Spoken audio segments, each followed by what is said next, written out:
it's CEO here, and there is proof that we will get new DLC for Animal Crossing New Horizons. I always get lots of comments on these type of update videos that Nintendo said there's no more updates, but that is not true. In the Animal Crossing Direct that happened last year, Nintendo said that this is the last major free content update. And then a few seconds later, they announced the release of Happy Home Paradise, DLC for New Horizons. So if they release one DLC, why not another? And that DLC will be focused on mini-games, something sorely lacking from New Horizons that was a big feature and super popular in Animal Crossing New Leaf, a game that's just about 10 years old. In Animal Crossing New Leaf, you were able to unlock Cap'n as well. He would appear at the dock on your beach in his boat, and when you took a ride with him, he would take you to Tortimer's Island.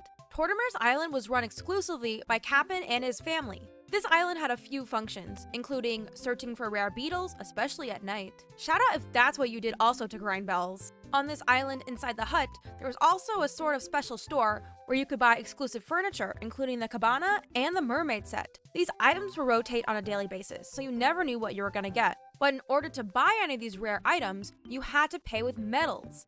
Bells were not accepted on this island, just how on Happy Home Paradise, they only accept Poké, no bells. Now, the only way to earn these medals was to play mini-games. The selection of games rotated every day as well. Some of these mini-games includes catching bugs, catching fireflies, playing a match game by digging up fossils and items buried in the ground, and a beloved mini-game that's my favorite, where you would run around and hit the corner car with a bonk hammer. What was special about these mini-games is that if you had visitors visiting your island, you could all get in Cap'n's boat together and ride over to Tortimer's Island. You were then able to participate in the mini-games together, all over online multiplayer. This was honestly one of the best parts of New Leaf, because there's only so much you can do in multiplayer just on your island. You could go get coffee, but it wasn't really a multiplayer activity like it is in New Horizons. You could talk to villagers, you could go into their town and browse their shops and buy something you've never seen before. You can go into the museum. You could also play hide and seek. But after that,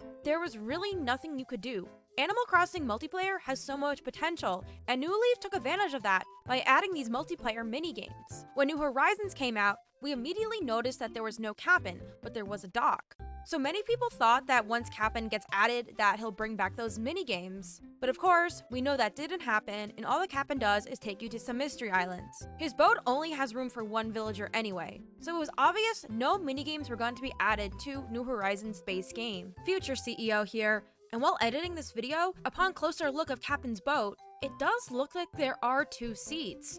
Just his thermostat and his little lunch bag are blocking the second seat. So maybe we will be able to take a friend with us to Cap'n on his boat. But I doubt he will take us to minigames with this iteration of the boat, because we can have 7 people on our island, and limiting minigames to just 2 people would be a huge mistake. Perhaps we'll see a Cap'n boat that's larger, something like a ferry that would take us to minigames. But with the new structure of how Nintendo handles sideline Animal Crossing games, we can take this knowledge to sort of predict how minigames could play a role in the future. For example, Animal Crossing New Leaf released separately on its own in 2013. Nintendo then released in 2015 Happy Home Designer, which is New Leaf's version of Happy Home Paradise. This game was not added as a DLC, so you couldn't access it through your New Leaf town.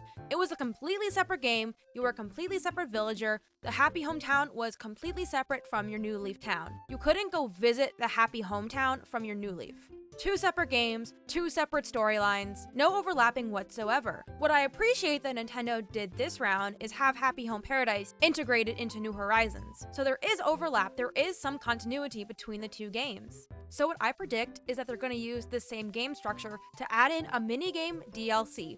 Of course, this will be paid. Nintendo loves money, and why wouldn't they take a feature from New Leaf that was so popular and so much fun, transform it into its own DLC, and have us Animal Crossing fans pay money for it? Seems like a very good business structure that Nintendo is using, and they've already done it once, so why wouldn't we see it again? My next point of proof is how cooking was added into the game.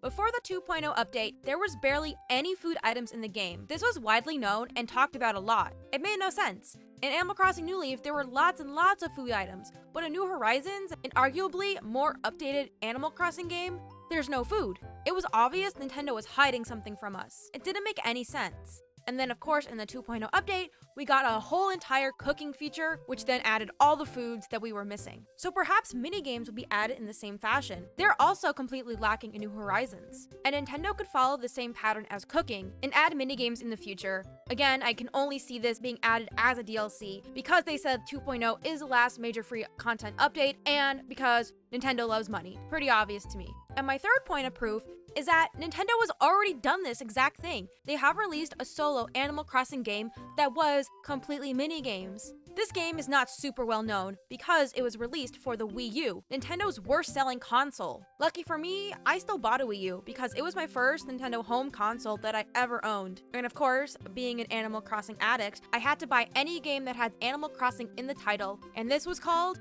Animal Crossing Amiibo Festival. This was released in 2015, and just like Happy Home Designer, it was its own game, not connected to Animal Crossing New Leaf.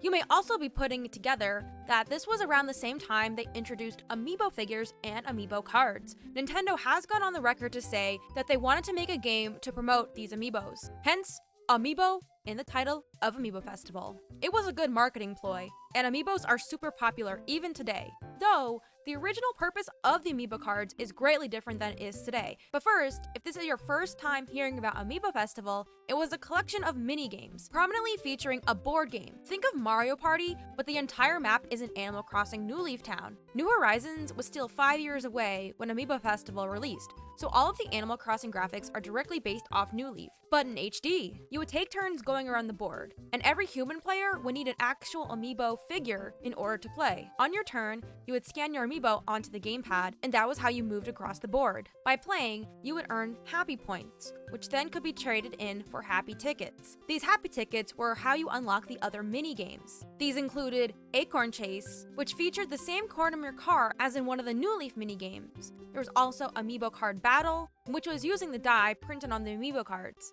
There was also Balloon Island, in which you used Amiibo cards to drop villagers in the air to pop balloons. We also saw Desert Island Escape, which would be put into New Leaf a year later. There was Fruit Path, where you collected fruit, Mystery Campers, where you would guess what villager was hiding in a tent, which is kind of like how we get camper villagers in New Horizons. There was also a quiz show, which was basically just trivia about Animal Crossing New Leaf and Amiibo Festival. And then there was Rossetti Bop, which is basically whack-a-mole. Rossetti is a mole, it's perfect.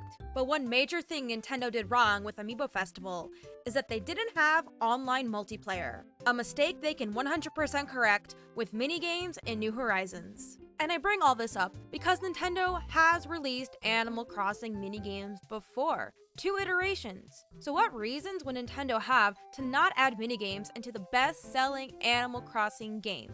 It's well mainstream now, lots of people play it, lots of people own New Horizons. Minigame DLC, it's gonna happen. But if you're impatient like me and you want minigames now, I can give them to you now. I've recreated a minigame from New Leaf where you catch fireflies against a timer, and whoever has the most wins. But my favorite is this warp pipe minigame, where players jump in and out of warp pipes and fall in pitfalls, and whoever falls into the last pitfall wins the game. Minigames like this are what I want to see in New Horizons, and if you want to come play these minigames with me, I host these events on my Twitch channel live streams. I'm live on Twitch Mondays, Wednesdays, and Fridays at 6 p.m. Pacific, 9 p.m. Eastern, and I select people from the chat to play with me. I'm also making a special Easter egg hunt game that I'll be playing on my stream throughout April. So definitely follow me over on Twitch if you don't want to miss out on these fun minigame events.